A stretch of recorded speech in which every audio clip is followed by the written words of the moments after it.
प्राणों की आहुति दी कि गोरों को इस देश से भगाया जाए। जो लोग गोरों के समर्थन में खड़े थे, अंग्रेजों के समर्थन करने वाले लोग, उनके जरिए पद्मश्री देने वाले लोगों को जिस तरह से ये कहलाने के लिए आगे किया जा रहा है कि आज़ादी 2014 में मिली, 1947 की आज़ादी भीख में मिली थी, हमें लगता है उन्होंने लाखों स्वतंत्रता सेनानियों का अपमान किया है।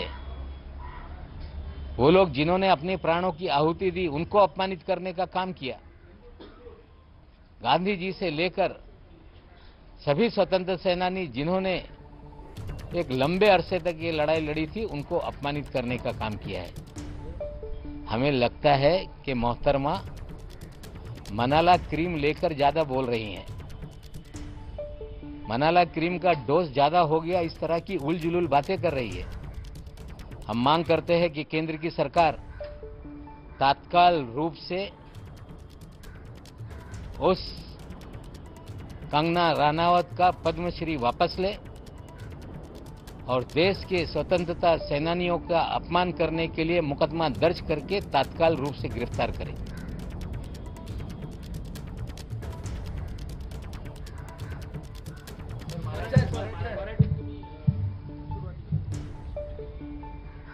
काल दुपारपासून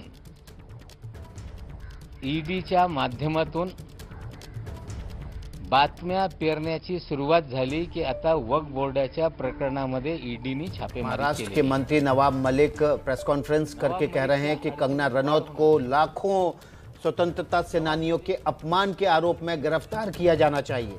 नवाब मलिक ने मांग की है कि उनके खिलाफ मुकदमा दर्ज हो, उनकी गिरफ्तारी हो। आज़ादी के परवानों का उन्होंने अपमान किया है। कंगना का पद्मश्री भी वापस ले केंद्र सरकार, ये नवाब मलिक ने कहा है। नवाब मलिक इस वक्त प्रेस कॉन्फ्रेंस कर रहे हैं। उन्होंने कहा है कि कंगना रनौत ने जिस तरह से लाखों स्वतंत्रता सेनानियों का अपमान किया है, उसके बाद कंगना रनौत के खिलाफ एफआईआर दर्ज की जानी चाहिए, कंगना रनौत को गिरफ्तार किया जाना चाहिए और कंगना रनौत का पद्मश्री भी केंद्र सरकार को वापस लेना चाहिए। जी हाँ, महाराष्ट्र के मंत्री नवाब मलिक की ये मांग है कि कंगना रनौत का पद्मश्री वापस लिया जाना चाहिए और स्वतंत्रता सेनानियों के अपमान के चलते उन पर मुकदमा दर्ज किया जाए। साथ ही काफी इल्जाम लगाए हैं नवाब मलिक ने कंगना रनौत के विवादित बयान पर, और उस बयान पर काफी सारे विपक्ष के नेताओं ने भी बयान दिए हैं।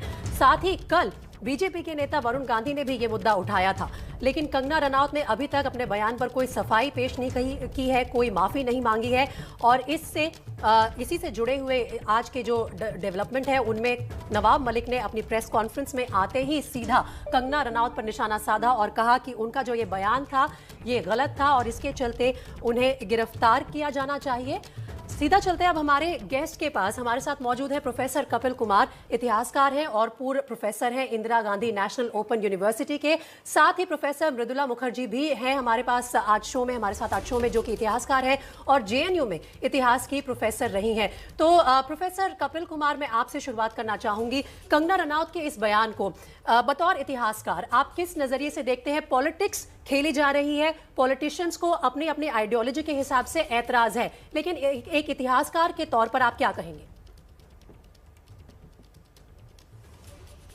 देखिए, ना तो कंगना रनावत इतिहासकार है और ना नवाब मलिक इतिहासकार है। सवाल मेरा सबसे बड़ा यह है कि जो क्रांतिकारी इस देश की आजादी के लिए लड़े थे, आजाद हिंद फौज जो लड़ी थी इस देश की आजादी के लिए, सुभाष चंद्र बोस जो लड़े थे इस देश की आजादी के लिए, वो क्या उस 15 अगस्त के लिए लड़े थे जिस दिन कांग्रेस ने भारत का विभाजन स्वीकार किया? एक पॉइंट।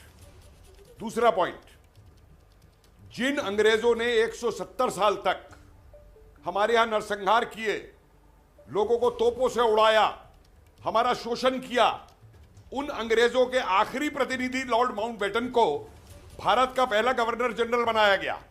और उस गवर्नर जनरल ने उस दिन जो शपथ ली थी गवर्नर जनरल की, वो इंग्लैंड के किंग को लेकर के ली थी, ना कि भारत की संविधान सभा को लेकर के ली थी। पंडित लॉर्ड माउंटबेटन की जय के नारे उस दिन लगाए गए थे वहां पे पार्लियामेंट हाउस जो आज का है उसके अंदर। उसके बाद अगली चीज सुनिए जी। ये एक डॉक्यूमेंट दिखा रहा हूं मैं आपको, कैमरामैन जरा ये डॉक्यूमेंट आपको दिखाएं। ये एक पत्र है, जरा दिखा दीजिए स्क्रीन के ऊपर। ये पत्र है जवाहरलाल नेहरू का लिखा हुआ, किंग जॉर्ज 6 के नाम, 28 अप्रैल 1948 के दिन, जिसमें नेहरू अपनी कैबिनेट के बिहाफ पे किंग जॉर्ज 6 से ये अनुमति मांग रहे हैं कि भारत का दूसरा गवर्नर जनरल राजगोपालाचारी को बनाने की अनुमति दे दी जाए। ये देख लीजिए, ये किंग के इसके ऊपर दस्तखत मौजूद है। एक डॉक्यूमेंट और देखिए, ये लंदन गजट है 22 जून का 1948 का, जिस दिन किंग जॉर्ज 6 ये लंदन गजट में घोषणा करते हैं 22 जून 1948 के दिन कि आज से हमने भारत का अपना जो हम सम्राट थे, हमने उस सम्राट के पद को त्याग दिया है। तो मुझे एक बात बताइए, एक और डॉक्यूमेंट है, वो मुझे अभी मिल नहीं रहा कंप्यूटर में, मैं आपको दिखा दूंगा। एटली की कैबिनेट मीटिंग है मई 1947 की, जिसमें ये इंडियन इंडिपेंडेंस एक्ट जो बना, उस डॉक्यूमेंट के अंदर यह कहा गया है कि अब कांग्रेस के लीडर हमसे कह रहे हैं कि भारत की आजादी 2-3 साल रुक सकती है, हम डोमिनियन स्टेटस से ही खुश हैं और अब हम एक हिंदू डोमिनियन और एक मुस्लिम डोमिनियन बना सकते हैं। उसके बाद में जो 15 अगस्त को मिलता है वो डोमिनियन स्टेटस मिलता है। दुनिया का कोई इतिहासकार मेरे इन कागजात को गलत साबित कर दे कि 15 अगस्त के दिन भारत को आजादी नहीं मिली थी, भारत को डोमिनियन स्टेटस मिला था। और कंगना एक गलत बयान दे रही है। अंग्रेजों को भारत से हमने धक्का देके निकाला था। लॉर्ड ऑकिन ने, कमांडर इन चीफ का नवंबर 45 का पत्र देखिए वेवल के नाम, जिसमें वो कहता है 1857 जैसी स्थिति पैदा हो गई है और अगर हमें भारत के अंदर रहना है तो हमको भारत को 57 की तरीके से दोबारा जीतना होगा और मेरे को इसके लिए 1 लाख से ज्यादा यूरोपियन सिपाही चाहिए होंगे। उसके बेस पे वेवल 31 दिसंबर 1945 के दिन प्राइम मिनिस्टर को चिट्ठी लिखता है कि let us compromise and come to an agreement, otherwise वो कहता है 1942 से ज्यादा बड़ा भी आंदोलन होगा। एक अंग्रेजों को डर बन चुका था क्योंकि भारतीय सेना जिससे वो रूल करते थे, उन भारतीय सेना से विश्वास उठ चुका था आजाद हिंद फौज के बनने के बाद में। और इन वजहों से जो सत्ता का हस्तांतरण हुआ है, जी हां, वो सत्ता का हस्तांतरण भीख से हुआ है। यदि आप पे टाइम होगा तो मैं एक एक डॉक्यूमेंट आपको दिखाऊंगा कि किस तरीके से नेहरू को प्रधानमंत्री बनाया गया। 22 जून 1947 के दिन महात्मा गांधी एक सभा में कहते हैं दिल्ली के अंदर कि मुझसे पूछा जा रहा है कि क्या नेतृत्व बदला जाएगा। We need a Cambridge educated Harrow boy to deal with the Britishers. और माउंटबेटन ने भारत का गवर्नर जनरल बनने के बाद में क्या क्या नुकसान किए भारत के कश्मीर को लेकर के और 50 करोड़ पाकिस्तान को दिलवाने के और लेकर के, ये मुझसे मत पूछिए। जी कपिल कुमार जी, मैं आपको बीच में रोकूंगा। मृदुला मुखर्जी भी हमारे साथ हैं, जेएनयू के इतिहासकार हैं, डोमिनियन स्टेटस मिला था, उनसे भी बात कर लेते हैं। आप कह रहे हैं कि भारत को मैं बोल रहा हूं, आजादी जो मिली, नहीं बोल रहा हूं जी मैं आपके पास फिर से आऊंगा। मृदुला मुखर्जी, 15 अगस्त को जो कंगना रनौत कह रही हैं कि भारत को आजादी भीख में मिली है, क्या ये सही है? देखिए, अब कोई भी अपने अपने पेशे हैं सबके। वो बहुत अच्छी एक्ट्रेस है, मुझे भी बहुत पसंद है जब वो अच्छी एक्टिंग करती हैं, पर अब इतिहास के बारे में शायद उनको जानकारी नहीं है तो ऐसी बातें कह देती है। सवाल हम पे है कि कोई भी उठ के कुछ भी कह दे, हम उसको इतना सीरियसली ले ले कि पूरा देश उस पर डिबेट करने लग जाए, टेलीविजन प्रोग्राम हो जाए। अरे ऐसी बेतुकी बातें जो करता है उसको इग्नोर करके हंस देना चाहिए और कह देना चाहिए कि भाई तुम्हें पता नहीं है तो चुप रहा करो। मुझे तो अपने आप पे दुख होता है और आप लोगों पे दुख होता है, पूरे देश पे दुख होता है कि हमारे पास और कोई काम नहीं है। इस देश में गरीबी नहीं है, भूखमरी नहीं है, अनएम्प्लॉयमेंट नहीं है। हम ठीक है, इसलिए मैं आपकी चर्चा बात कर रहे पे हैं आ ताकि रही- आने मेरी- वाली मैं आ पीढ़ी रही हूँ आपकी इस बात भ्रम में ना रहे, मैं आ रही हूँ जो भ्रम आपके कंगना सवाल रनौत पे। पैदा करने की कोशिश कर रही है, इसलिए हम चर्चा कर रहे हैं।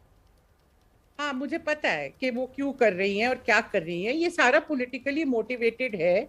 वो कोई इतिहासकार नहीं है और कोई रिस्पॉन्सिबल, कोई गवर्नमेंट की भी वो पोजीशन नहीं है कि कोई अथॉरिटेटिव बात कह रही है। मेरा तो बहुत सिंपल सा जवाब है इसका कि अगर ये सच है कि हमें 15 अगस्त 1947 को आज़ादी नहीं मिली, तो हमारी भारत सरकार 75th एनिवर्सरी अमृत महोत्सव क्यों मना रही है? आप उनसे सवाल पूछ लीजिए, सवाल सरकार उसको समझा ले और जवाब दे दे। तो हम सब एवं सेलिब्रेट करी जा रहे हैं, आज़ादी मिली थी, आज़ादी मिली थी। इतने करोड़ों रुपए खर्च हो रहे हैं अमृत महोत्सव, मैंने पता नहीं कितने लेक्चर दे दिए आज़ादी के उस पे। तो हम तो सब फिर बिल्कुल बेवकूफ है। ये बात आपकी हमें तो ठीक है। करना ही चाहिए। एक मिनट मेरी जी, बात सुन लीजिए। जी। पर अगर उनका ये कहना है कि 2014 में इसलिए हमें लिबरेशन, ट्रू लिबरेशन मिला, हमें असली आजादी मिली क्योंकि बीजेपी पावर में आई या एनडीए पावर में आई, तो क्या फिर जो अटल बिहारी जी की जो सरकार थी वो भी फ्रॉड थी? उसने भी हमें असली आजादी नहीं दिलाई, ये अभी हुई है। मुझे बातें बेतुकी लगती है। मृदुला जी, आप बिल्कुल ठीक कह रही है। ये जो राजनीतिक परत है कंगना रनौत के बयान की, वो अलग है और उसी बात पर बहस हो रही है सारे राजनीतिक दलों की आपस में। लेकिन प्रोफेसर कपिल कुमार, जो आपने पहले कहा और आपने 2-3 दस्तावेज भी हमें दिखाए कि किस तरह से आज़ादी के समय 1947 में जब पावर ट्रांसफर हो रहा था तो बहुत सारे उलझे हुए पेच भी थे, और उसी के चलते कहीं ना कहीं आप कह रहे हैं कि शायद हमने एक तरह से खदेड़ा ब्रिटिशर्स को देश से बाहर, कुछ हिस्से जो है वो हमें भीख में मिले। लेकिन इसे भीख कह देना, क्या ये अपमान नहीं है उस वक्त के स्वतंत्रता सेनानियों का, उनके त्याग का, जिस तरह से उन्होंने भारत की आज़ादी के लिए लड़ाई की? आप राजनीतिक परतों को छोड़ दीजिए, लेकिन आप उन लोगों के इमोशंस के बारे में बात कीजिए जिनको हम पूछते हैं, जिन्होंने हमें आज़ादी दिलाई। सिर्फ वो तो है ही है। देखिए, सिर्फ जो लोगों ने आजादी के लिए लड़ी। मैम, मैंने ये सवाल कपिल कुमार जी से पूछा था, मैं आपके पास भी आऊंगी, एक बार उन्हें जवाब दे दीजिए। या मैं ही कह रही हूँ कि ये सबसे पहले बात ये कही कि कंगना इतिहासकार नहीं है और कंगना का स्टेटमेंट बेवकूफी का स्टेटमेंट है। मैंने सबसे पहले बात कही है। अरे मुझे उन्होंने कहा है, मृदुला जी अगर मुझे नहीं कहे आप बोल लीजिए, मुझे कोई दिक्कत नहीं है, मैं नहीं बोलता हूं। उन्होंने मुझसे पूछा था इसलिए मैं जवाब दे रहा हूं। अरे आप बोलिए प्लीज कपिल, आप जी। कपिल जी, अपनी बात पूरी कर लीजिए। आप बोलिए प्लीज। मैंने तो देखिए, मैंने पहली बार ये कही है कि कंगना इतिहासकार ना तो इतिहासकार है, ना उसने शोध किया है उस पे, एक एक्ट्रेस है। और ये एक्ट्रेस लोग बॉलीवुड वाले पता नहीं क्या क्या बना देते हैं। पद्मनी को क्या बना दिया था, ये क्या क्या बना देते हैं। मैं इनकी संज्ञान ही नहीं लेना चाहता हूं, क्योंकि इतिहास एक ऐसा विषय बन गया है जिसको कोई भी आकर के जिसका बलात्कार कर जाए, जो मर्जी कह जाए बिना साक्ष्यों के आधार के ऊपर। मैं जो आपके सामने बात कर रहा हूं, मैं साक्ष्य रख के बात कर रहा हूं कि उस दिन हमको डोमिनियन स्टेटस मिला था, और दुनिया का कोई बड़े से बड़ा इतिहासकार मुझे गलत साबित कर दे कि उस दिन भारत को आजादी नहीं डोमिनियन स्टेटस मिला था। उस दिन यूनियन जैक जो था, वाइस रीगा की जो घर है इसका, माउंटबेटन का, उस पे यूनियन जैक झंडा नीचे नहीं गया था, सिर्फ हमारा झंडा ऊपर गया था।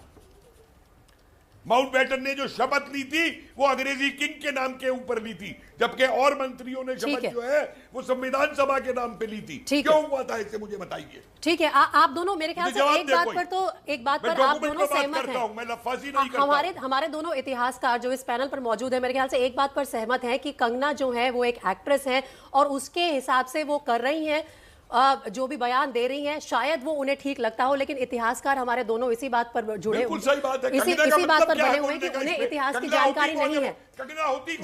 जी, मैं मृदुला जी का जो ओपिनियन है वो भी लूंगी।